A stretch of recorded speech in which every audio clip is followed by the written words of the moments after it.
BJP MLA Basanagouda ಪಾಟೀಲ್ಗೆ ಇಷ್ಟೊಂದು ಆಸ್ತಿ ಎಲ್ಲಿಂದ ಬಂತು? ಬಸನಗೌಡ ಪಾಟೀಲ್, ನಿನ್ನ ಇತಿಹಾಸ ತೆಗೆದು ನಿನ್ನ ಬಯಲು ಮಾಡ್ತೀನಿ. ಶಾಸಕ ಬಸನಗೌಡ ಪಾಟೀಲ್ಗೆ ಯೋಗ್ಯತೆ ಮೀರಿದ ಆಸ್ತಿ ಎಲ್ಲಿಂದ ಬಂತು? ಬಸನಗೌಡ ಪಾಟೀಲ್, ನಿನ್ನ ಹಿಸ್ಟರಿಯನ್ನ ತೆಗೆದು ಹಾಕ್ತೀನಿ ಅಥವಾ ಬಟಾಬಯಲು ಮಾಡ್ತೀನಿ. ನಿನಗೆ ತಾಕತ್ತಿದ್ದರೆ ವಿಜಯಪುರ ಗಾಂಧಿ ಚೌಕಿಗೆ ಬಾ. ಬಸನಗೌಡ ಧರ್ಮ ಕಡ್ಲಿ, ಅವನು ಪಾಟೀಲ್ ಅಲ್ಲ. ಬಸನಗೌಡ ಧರ್ಮ ಕಡ್ಲಿ. ಮ್ಯಾಕ್ಸಿ ಕ್ಯಾಬ್ಗೆ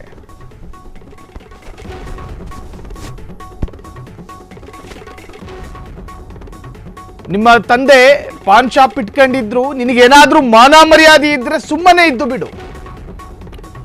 ನೀನು ಏನು ಗಳಿಸಿದೆಯೋ ಅದನ್ನ ತುಟಿ ಮುಚ್ಕೊಂಡು ತಿನ್ನು.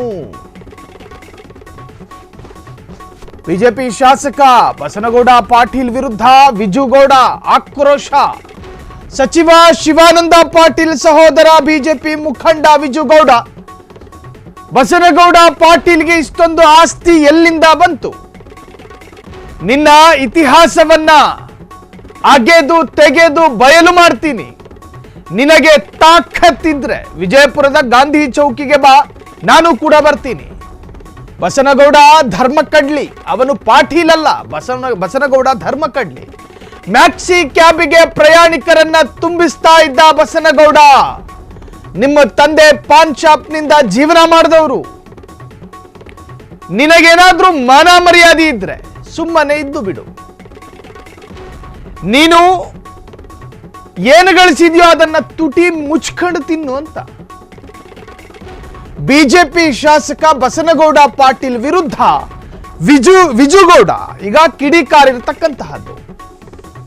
ಬಿಜೆಪಿ ಮುಖಂಡ ವಿಜುಗೌಡ ಅಲ್ಲ, ಸ್ವಪಕ್ಷದ ನಾಯಕನೊಬ್ಬ ತನ್ನ ಪಕ್ಷದಲ್ಲೇ ಹಿಂದೂ ಫೈರ್ ಬ್ರ್ಯಾಂಡ್ ಅಂತ ಗುರುತಿಸಿಕೊಂಡ, ತನ್ನದೇ ಒಂದು ಸಾಮ್ರಾಜ್ಯವನ್ನ ಕಟ್ಕೊಂಡಿದ್ದ, ಬಿಜೆಪಿಯ ಬಹುಪಾಲು ಜನರಿಗೆ ಒಂದು ರೀತಿಯ ಬ್ರ್ಯಾಂಡ್ ಆಗಿದ್ದ, ಬೇರೆ ಪಕ್ಷದಿಂದ ಬಿಜೆಪಿಗೆ ಬಂದ ವಲಸಿಗ ನಾಯಕನಾಗಿದ್ರೂ ಕೂಡ ತನ್ನದೇ ಆದ ವರ್ಚಸ್ಸನ್ನ ಬಿಲ್ಡ್ ಮಾಡ್ಕೊಂಡಿದ್ದ, ಲಕ್ಷಾಂತರ ಅಭಿಮಾನಿಗಳನ್ನ ಇಟ್ಕೊಂಡಿರುವಂತಹ, ಯಾವುದೇ ವಿಚಾರದ ಬಗ್ಗೆ ವರ್ಷನ್ ಹೇಳುವಾಗ ಗಂಟ್ಲಿಗೆ ಫಿಲ್ಟರ್ ಇಲ್ಲದೆ ಸ್ಟೇಟ್ಮೆಂಟ್ ಕೊಡಬಲ್ಲ ಒಬ್ಬನೇ ಒಬ್ಬ ನಾಯಕ ಬಸನಗೌಡ ಪಾಟೀಲ್ ಯತ್ನಾಳ್.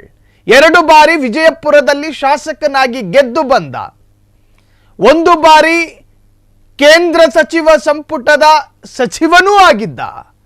ಯತ್ನಾಳ್ ವಿರುದ್ಧ ಒಬ್ಬ ಬಿಜೆಪಿ ಮುಖಂಡನ ಈ ಪರಿ ಕಿಡಿಕಾರಿದು ಇತಿಹಾಸದಲ್ಲಿ ಎಲ್ಲೂ ನಾವು ಗಮನಿಸೋದಕ್ಕೆ ಸಾಧ್ಯ ಇಲ್ಲ. ತಾಕತ್ತಿನ ಪ್ರಶ್ನೆಯನ್ನ ಹಾಕುತ್ತಾರೆ. ಮಾನ ಮರ್ಯಾದೆಯನ್ನು ಕೂಡ ತನ್ನ ಸ್ಟೇಟ್ಮೆಂಟ್ ನಲ್ಲಿ ಉಲ್ಲೇಖ ಮಾಡ್ತಾರೆ. ತಂದೆಯ ವೃತ್ತಿ ಜೀವನವನ್ನು ಕೆದಕುತ್ತಾರೆ. ನಿನ್ನ ಯೋಗ್ಯತೆ ಏನು, ನಿನ್ನ ಅರ್ಹತೆ ಏನು ಅಂತ ಹೇಳಿ ಮಾತನಾಡ್ತಾರೆ. ದಮ್ಮಿದ್ರೆ ಗಾಂಧಿ ಚೌಕಿಗೆ ಬಾ ಎನ್ನುವಂತಹ ಒಂದು ರೀತಿಯ ಪರೋಕ್ಷ ಬೆದರಿಕೆ ಕರೆ. ಇದು ಒಬ್ಬ ಜನಪ್ರತಿನಿಧಿಯ ನಾಲಿಗೆಯಲ್ಲಿ ಬರಬೇಕಾದ ಮಾತುಗಳಲ್ಲ. ಇದು ರಾಜಕಾರಣಿಗೆ ಶೋಭೆಯೂ ತರುವಂತಹದ್ದಲ್ಲ.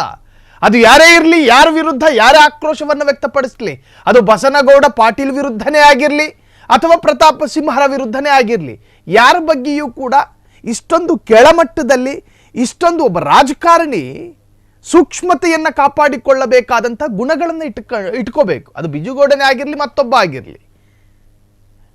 ಸೊ ಈಗ ಯತ್ನಾಳ್ ವಿರುದ್ಧ ನೀನು ಯೋಗ್ಯತೆ ಮೀರಿದ ಆಸ್ತಿಯನ್ನು ಗಳಿಸಿದ್ದೀಯಾ, ಎಲ್ಲಿಂದ ಬಂತು ಎನ್ನುವಂತಹ ಪ್ರಶ್ನೆ ಐಟಿ ಅವರು ಕೇಳಿಲ್ಲ, ಇಡಿ ಅವರು ಕೇಳಿಲ್ಲ, ಕೇಳಿದ್ದು ಬಿಜುಗೌಡ.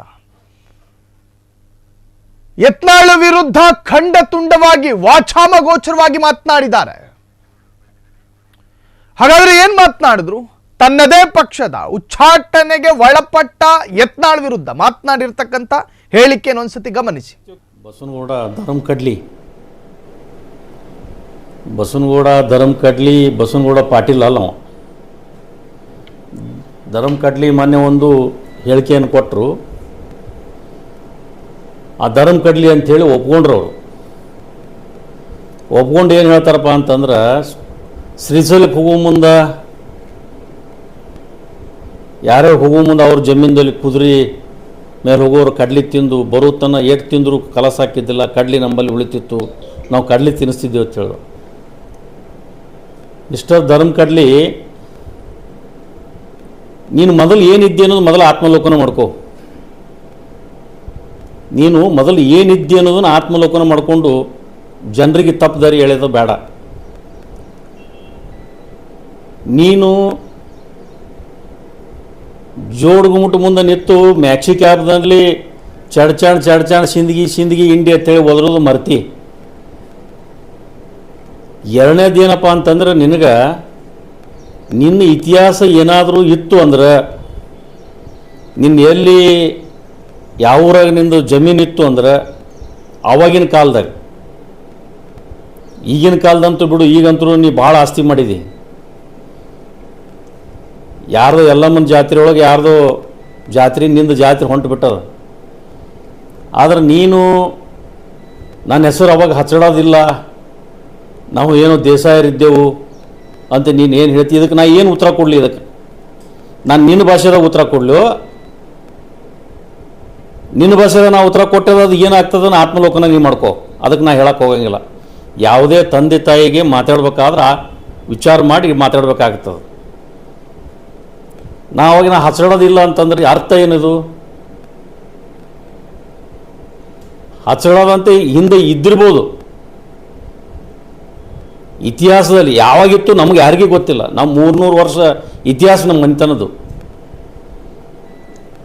ಆದರೆ ನಮ್ಮ ಬಗ್ಗೆ ಮಾತಾಡೋಕ್ಕಿಂತ ಮೊದಲ ನೀವು ಪಾನ್ ಶಾಪ್ದಲ್ಲಿ ಜೀವನ ಮಾಡಿದವರು, ನಿಮ್ಮ ತಂದೆಯವರು ಪಾನ್ ಶಾಪ್ದಾಗ ಹಿಡ್ಕೊಂಡು ಜೀವನ ಮಾಡಿ, ನಮ್ಮ ತಂದೆ ನೌಕರಿ ಮಾಡಿರ್ಬೋದು, ನಮ್ಮ ತಂದೆ ಗಂಟೆ ಬಡಿದಿರ್ಬೋದು.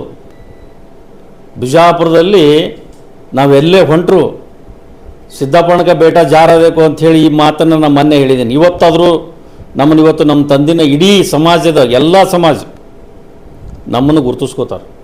ನಿನಗೇನರ ಮಾನ ಮರ್ಯಾದೆ ನಿನಗಿತ್ತು ಅಂದ್ರೆ ಮರ್ಯಾದೆ ಇಟ್ಕೊಂಡು ಮಾತಾಡು.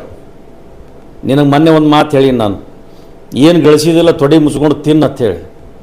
ನೀ ತೊಡೆ ಮುಚ್ಕೊಂಡು ತಿನ್ನಲಾರ್ದೆ ಏನು ಸುಳ್ಳಿಕೆ ಏನ್ರಿ ನೀ ಏನು ಹೇಳ್ತಿಲ್ಲ, ಈ ಹೇಳಿಕೆಗೆ ನಾವು ಎಲ್ಲನೂ ತಯಾರಾಗಿ ಬಿದ್ದಿದ್ದೀವಿ. ನಾವೆಲ್ಲಕ್ಕೂ ತಯಾರಿದ್ದೀವಿ. ಜೀವನದಲ್ಲಿ ಯಾವಾಗ ನಮ್ಮ ತಂದೆ ಹೆಸರು ಇವತ್ತು ನೀನು ತೊಗೊಂಡು ಏನು ಕೊಂಡಾಡಕತ್ತಿ, ಇನ್ನು ಮುಂದೆ ನೀನು ಇತಿಹಾಸನ ತೆಗಿಬೇಕಾಗ್ತದೆ, ನಿನ್ನ ಭಾಷೆದಲ್ಲಿ ನಾವು ಮಾತಾಡ್ಬೇಕಾಗ್ತದೆ. ಇದನ್ನು ನಿನಗೆ ಎಚ್ಚರಿಕೆ ಗಂಟೆ ಕೊಡ್ತೀನಿ. ನಾನು ನಿನಗೆ ಎಲ್ಲಿ ಬೇಕಾದಲ್ಲಿ ಸಿಗು ನೀನು. ನಾನು ನಿನಗೆ ಬಂದು ನಿನ್ನ ಕೇಳೋಂಥ ಧೈರ್ಯ ಭಗವಂತ ನನಗೆ ಕೊಟ್ಟಾನ. ಮತ್ತು ನಿನ್ನ ತಾಕತ್ತಿತ್ತಂದ್ರೆ ನೀನು ಗಾಂಧಿ ಚೌಕಿ ಬಾ, ನಾನು ತಾಕತ್ತಿದ್ರೆ ನಾನು ಗಾಂಧಿ ಚೌಕಿ ಬರ್ತೀನಿ. ಇದು ನನ್ನ ಸವಾಲಿದು. ಇದಕ್ಕೆ ನೀವು ಹುಚ್ಚುಚ್ಚಾರಾಗಿ ಏನಾದರೂ ನೀವು ಮಾತಾಡೋಕ್ಕೆ ಹೋದಿ, ನಿನ್ನ ಇತಿಹಾಸ ಎಲ್ಲ ಹುಚ್ಚಿಡ್ತೀನಿ. ಅದಕ್ಕೆ ನಿನಗಿದೊಂದು ಎಚ್ಚರಿಕೆ ಗಂಟೆ ಅಂತೇಳಿ ಈ ಸಂದರ್ಭದಾಗ ನಾನು ಹೇಳಿಕ್ಕೆ ಬಯಸ್ತೀನಿ. ಇನ್ನು ಮ್ಯಾಗ ಹುಷಾರ್ಲಿಂದಿರು ನೀ ಇಟ್ಟೆ. ಬಸವನಗೌಡ ಧರ್ಮ ಕಡ್ಲಿ, ಬಸವನಗೌಡ ಪಾಟೀಲ್ ಅಲ್ಲ ಅವ. ಧರ್ಮ ಕಡ್ಲಿ ಮೊನ್ನೆ ಒಂದು ಹೇಳಿಕೆಯನ್ನು ಕೊಟ್ಟರು. ಆ ಧರ್ಮ ಕಡ್ಲಿ ಅಂಥೇಳಿ ಒಪ್ಕೊಂಡ್ರು ಅವರು. ಒಪ್ಕೊಂಡು ಏನು ಹೇಳ್ತಾರಪ್ಪ ಅಂತಂದ್ರೆ, ಶ್ರೀಶೈಲಕ್ಕೆ ಹೋಗೋ ಮುಂದೆ ಯಾರ್ಯಾರು ಹೋಗೋ ಮುಂದೆ ಅವ್ರ ಜಮೀನಲ್ಲಿ ಕುದುರೆ. ಕ್ಷಣ ಕ್ಷಣದ ಸುದ್ದಿಗಳಿಗಾಗಿ ಫ್ರೀಡಂ ಟಿವಿ ಸಬ್ಸ್ಕ್ರೈಬ್ ಮಾಡಿ, ಲೈಕ್ ಮಾಡಿ ಹಾಗೂ ಫಾಲೋ ಮಾಡಿ.